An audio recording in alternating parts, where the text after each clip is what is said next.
Saudara-saudara yang terkasih, Shalom. Damai sejahtera itu yang mungkin ingin diwujudkan oleh seorang yang memiliki restoran.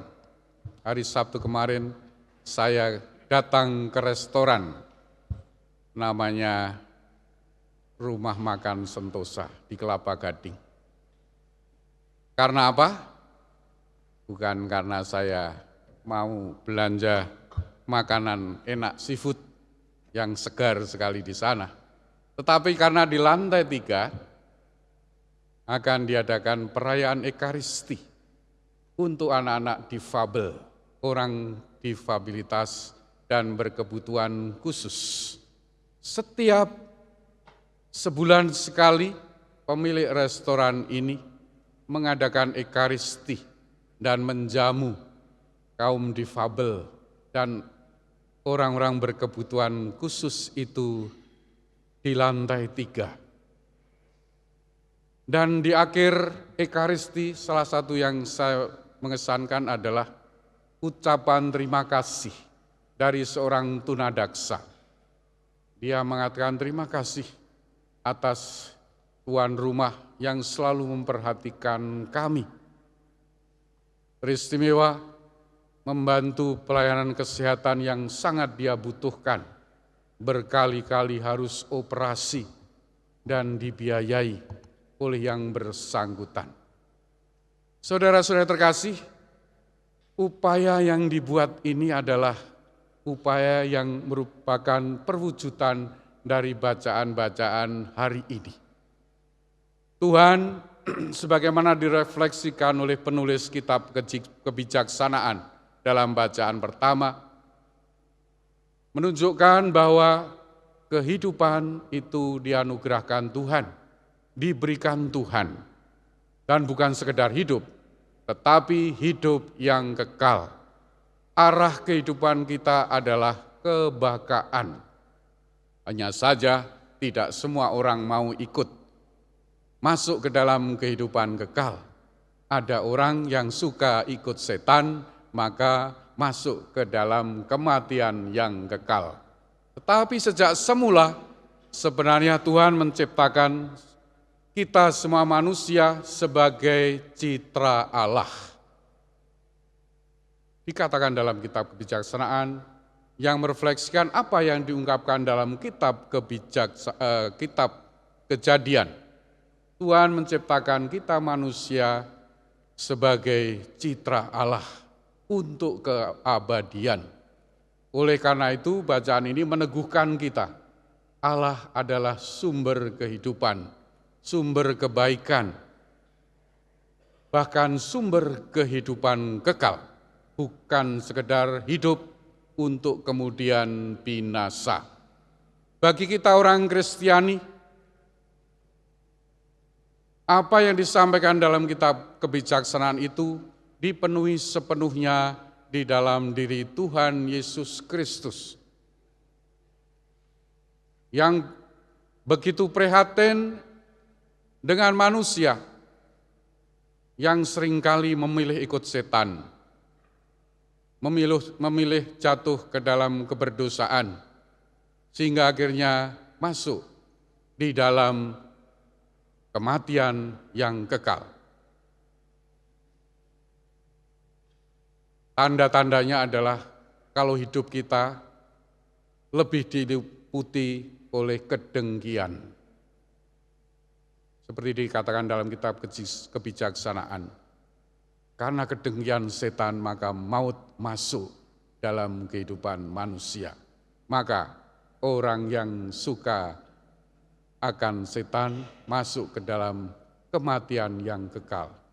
Tuhan Yesus sebagai firman yang menjelma menjadi firman Allah yang menjelma menjadi manusia, ingin supaya manusia yang jatuh dalam dosa itu pun masih bisa diselamatkan melalui pertobatan.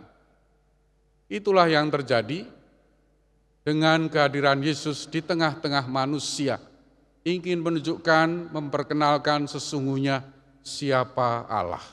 Allah kita adalah Allah yang peduli, peduli kepada kelemahan manusia, bahkan kematian manusia. Kemahakuasaannya ditunjukkan melalui mukjizat-mukjizat yang Dia buat, seperti yang dialami oleh kepala rumah ibadat yang bernama Yairus, yang sudah mentok. Anaknya hampir mati, minta Tuhan datang. Atau yang dialami oleh seorang perempuan yang sudah 12 tahun lamanya mengalami pendarahan. Tidak lelah dia berusaha mencari berbagai macam upaya, datang ke tabib ini, dokter itu, sampai habis harta miliknya untuk semua itu, mentok. Dan dia datang kepada Tuhan, percaya kalau Dia bisa menyembuhkan. Kisah ini menunjukkan kepada kita Tuhan yang maha peduli, maha pengasih pada kelemahan kita, apalagi kematian. Dan Tuhan menunjukkan dirinya sebagai yang menjadi pemegang kehidupan.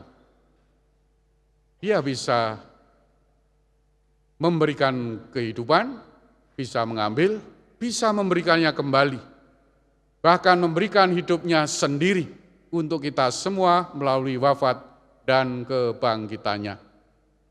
Saudara-saudara terkasih, kalau kita kemudian menjadi orang yang percaya kepada Allah yang maha belas kasih, Allah yang maha kuasa yang ditampakkan di dalam diri Yesus, Allah yang maha penyelamat, yang menyelamatkan kita agar bisa mengalami hidup bahagia, shalom, kehidupan kekal.